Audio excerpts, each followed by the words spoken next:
ayes are 60, the nays are 40. The bill as amended. যুক্তরাষ্ট্রে ইতিহাসের দীর্ঘতম সরকারি শাটডাউন এবার শেষ হওয়ার পথে। 10 নভেম্বর রাতে দেশটির সিনেটে সংশ্লিষ্ট বিলটি 60% ভোটে পাশ হয়েছে। এই বিলের মাধ্যমে সরকারকে 30 জানুয়ারি পর্যন্ত অর্থায়ন করা হবে। পাশাপাশি শাটডাউনের কারণে বেতন না পাওয়া ফেডারেল কর্মচারীদের বকেয়া পরিশোধের ব্যবস্থা করা হবে। এখন বিলটি হাউস অব রিপ্রেজেন্টেটিভসের অনুমোদনের জন্য পাঠানো হবে। হাউস স্পিকার মাইক জনসন জানিয়েছে তিনি দ্রুত এটি পাশ করে প্রেসিডেন্ট ডোনাল্ড ট্রাম্পের কাছে পাঠাতে চান।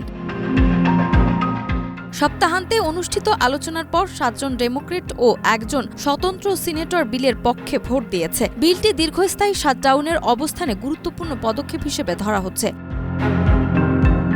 বিলের আওতায় কৃষি বিভাগ, খাদ্য ও ঔষধ প্রসাধন, সামরিক নির্মাণ প্রকল্প, ভেটারানস অ্যাফেয়ার্স এবং কংগ্রেসের কার্যক্রমের জন্য 3 বছরের বাজেট বরাদ্দ রাখা হয়েছে। তবে স্বাস্থ্যসেবা ভর্তুকি সম্প্রসারণ বিষয়ে সিদ্ধান্ত এখনো হয়নি। রিপাবলিকান সিনেটররা ডিসেম্বর মাসে আলাদা ভোটের প্রতিশ্রুতি দিয়েছেন।